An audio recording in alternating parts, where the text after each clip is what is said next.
Sejarah dan perkembangan demokrasi di Indonesia. Perkembangan demokrasi di Indonesia dapat dibagi dalam dua tahap, yaitu tahap pra-kemerdekaan dan tahap pasca kemerdekaan. Perkembangan demokrasi di Indonesia pasca kemerdekaan mengalami pasang surut dari masa kemerdekaan sampai saat ini. Selama 55 tahun perjalanan bangsa dan negara Indonesia, masalah pokok yang dihadapi adalah bagaimana demokrasi mewujudkan dirinya dalam berbagai sisi kehidupan berbangsa dan bernegara, seperti dalam bidang politik, ekonomi, hukum, dan sosial budaya. Sebagai tatanan kehidupan, inti tatanan kehidupan demokrasi secara empiris terkait dengan persoalan pada hubungan antar negara atau pemerintahan dengan rakyat, ataupun sebaliknya sebagai rakyat dengan negara atau pemerintah dengan posisi keseimbangan, dan saling melakukan pengawasan. Perkembangan demokrasi di Indonesia dapat dilihat dari segi waktu dibagi dalam 4 periode. Yang pertama, demokrasi parlementer periode dari 1945 sampai 1959. Demokrasi pada saat ini dikenal dengan sebutan demokrasi parlementer. Sistem demokrasi parlementer ini dimulai berlaku sebulan sesudah kemerdekaan diproklamirkan dan mulai diperkuat dalam Undang-Undang Dasar 1945 dan 1950. Ternyata sistem demokrasi parlementer ini kurang cocok untuk Indonesia, meskipun dapat berjalan dengan memuaskan pada beberapa negara Asia lainnya. Undang-Undang Dasar 1950 menetapkan berlakunya sistem parlementer ini, di mana badan eksklusif terdiri dari presiden beserta menteri-menterinya yang mempunyai tanggung jawab politik. Karena fragmentasi partai-partai politik, setiap kabinet berdasarkan kondisi yang berkisar pada satu atau dua partai besar dan beberapa partai kecil. Koalisi ternyata tidak berjalan dengan baik dan partai-partai koalisi tidak segan untuk menarik dukungannya sewaktu-waktu, sehingga kabinet seringkali jatuh karena keterataan dalam koalisi tersebut. Demokrasi terpimpin periode 1959 sampai 1965. Ciri-ciri politik pada periode ini adalah dominasi peranan presiden, terbatasnya peranan partai politik, berkembangnya pengaruh komunis, dan meluasnya peranan ABRI sebagai unsur sosial politik. Dalam praktik pemerintahan, pada periode ini telah banyak melakukan distorsi terhadap partai demokrasi. Insinyur Soekarno sebagai presiden seumur hidup telah membatalkan pembatasan waktu 5 tahun. Banyak terjadi penyimpangan-penyimpangan pada praktik demokrasi, terutama pada bidang eksklusif. Demokrasi terpimpin Soekarno bukanlah demokrasi yang sebenarnya, melainkan sebagai bentuk keotoriteran. Bentuk sistem demokrasi ini tidak mencerminkan arti dari demokrasi itu sendiri. Demokrasi terpimpin dari Soekarno berakhir dengan lahirnya Gerakan 30 SPKI. Yang ketiga ada demokrasi Pancasila pada periode 1965 sampai 1998. Periode pemerintahan ini muncul setelah gagalnya 30 GSPKI. Landasan formil periode ini adalah Pancasila, Undang-Undang Dasar 1945, serta ketetapan MPRS. Semangat yang didasari lahirnya periode ini adalah ingin mengambilnya dan memurnikan pelaksanaan pemerintahan yang berdasarkan Pancasila dan Undang-Undang Dasar secara konsekuen dan murni. Untuk meluruskan dari penyelewengan terhadap Undang-Undang Dasar yang terjadi pada demokrasi, kita telah mengandalkan tindakan korektif. Ketetapan MPRS nomor 3 tahun 1963 yang menetapkan masa jabatan seumur hidup untuk Soekarno telah dibatalkan dan jabatan presiden kembali menjadi selektif selama 5 tahun. Pada periode ini, praktik demokrasi di Indonesia senantiasa mengacu pada nilai-nilai Pancasila dan Undang-Undang Dasar 1945. Maka dari itu, demokrasi pada saat ini disebut dengan demokrasi Pancasila, karena di dalam demokrasi Pancasila memandang kedaulatan rakyat sebagai inti dari sistem demokrasi.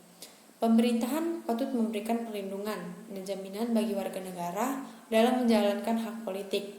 Namun, demokrasi Pancasila dalam rezim Orde Baru hanya sebagai retorika dan gagasan, belum sampai pada tataran praktis atau penerapan. karena dalam praktik kenegaraan dan pemerintahan rezim ini sangat tidak memberikan ruang bagi kehidupan berdemokrasi. Yang keempat, demokrasi periode reformasi. Pelaksanaan demokrasi di era reformasi dari 1998 hingga sekarang ditandai dengan lengsernya presiden terdahulu, yaitu Soeharto, dan menjabat sebagai presiden selama sekitar 32 tahun. Demokrasi Indonesia periode reformasi meletakkan fondasi yang kuat bagi pelaksanaan demokrasi Indonesia pada masa selanjutnya. Terdapat beberapa indikator pelaksanaan demokrasi di Indonesia. Yang pertama, diberikan kebebasan pers sebagai ruang publik untuk berpartisipasi. Yang kedua, berlakunya sistem multipartai diberlakukan. Ini terlihat pada pemilu pada tahun 1999. Karakteristik periode reformasi merupakan demokrasi Pancasila. Warga negara bertugas mengawal demokrasi agar dapat teraplikasikan dalam aspek kehidupan. Karakteristik demokrasi pada periode reformasi, adanya pemilu lebih demokratis. Terjadi perputaran kekuasaan dari pemerintah pusat hingga daerah. Pola rekrutmen politik terbuka, hak-hak dasar warga negara, rekrutmen politik untuk pengisian jabatan politik dilakukan secara terbuka. Setiap warga negara yang mampu dan memenuhi syarat dapat menduduki jabatan politik tanpa diskriminasi. Hak-hak warga negara terjamin. Sebagai besar, hak dasar rakyat bisa terjamin seperti adanya kebebasan menyatakan pendapat, kebebasan pers, dan sebagainya. Perkembangan partai politik di Indonesia. Yang pertama, partai politik pada masa demokrasi liberal pada 1950 hingga 1959. Indonesia menganut sistem pemerintahan parlementer pada masa ini. Terdapat beberapa partai politik dan memanaskan suhu politik. Indonesia di masa ini menganut sistem multipartai.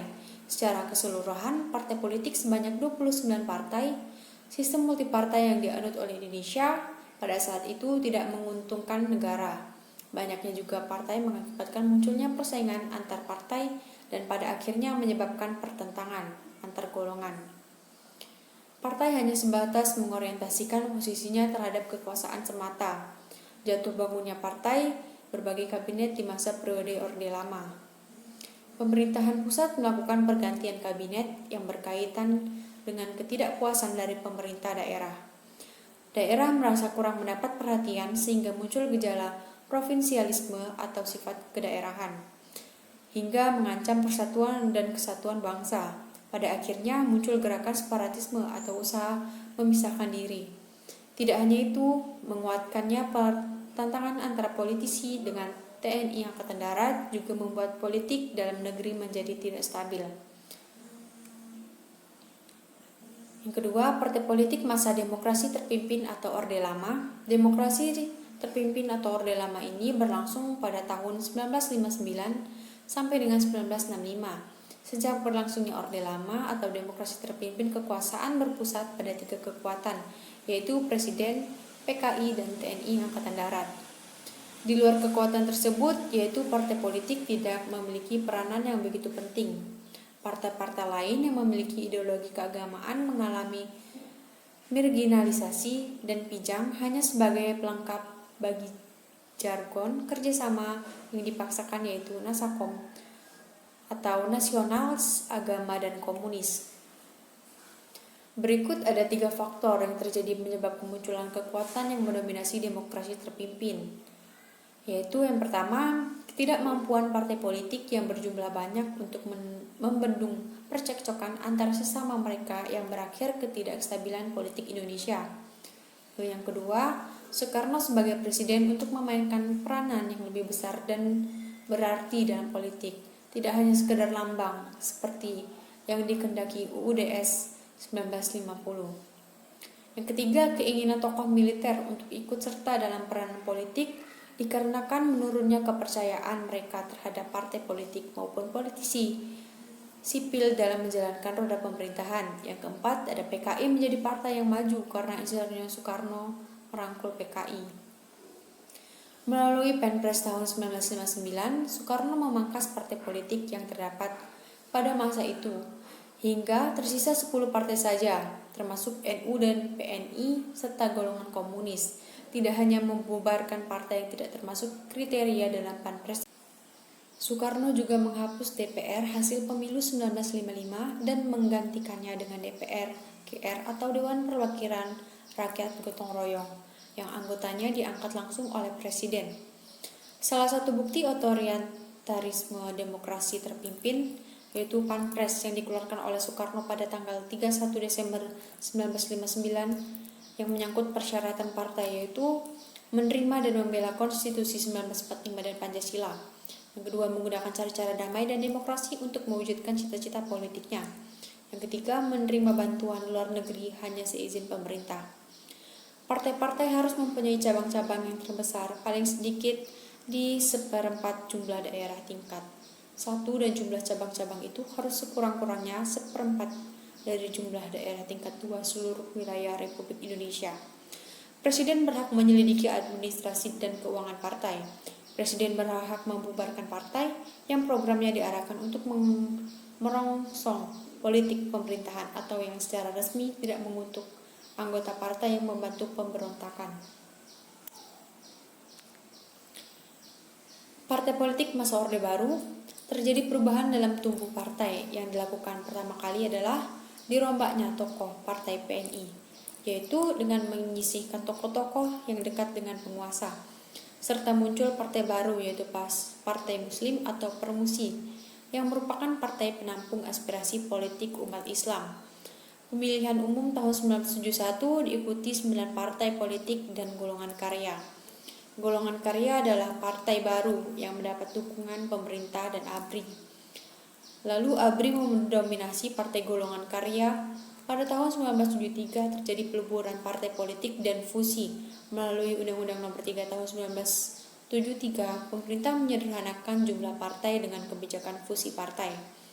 4 partai politik Islam yaitu NU, Permusi, Partai Serikat Islam, dan PRT bergabung menjadi Partai Persatuan Pembangunan atau PPP. 5 partai lainnya yaitu PNI, Partai Kristen Indonesia, dan lain-lain. Partai politik di masa Orde Reformasi menerapkan kembali sistem multipartai. Partai politik juga diperkenankan untuk tidak harus menjadi Pancasila sebagai ideologi partai. Pada tahun 1999 tercatat sebanyak 141 partai politik dan 48 diantaranya dinyatakan memenuhi syarat untuk dapat mengikuti pemilu. Namun, terjadi permasalahan dalam ideologi partai dalam menghadapi pemilu, sehingga membuat partai menjadi pragmatis dan secara perlahan berubah menjadi partai cut-all dengan berusaha menggandeng semua kalangan masyarakat sebagai pemilih. Pandangan saya tentang materi ini bahwa demokrasi di Indonesia saat ini masih kurang merealisasikan kepentingan rakyat dan belum sesuai dengan definisi demokrasi itu sendiri. Dalam pemilu juga masih banyak kekurangan atau kecurangan dalam pelaksanaannya.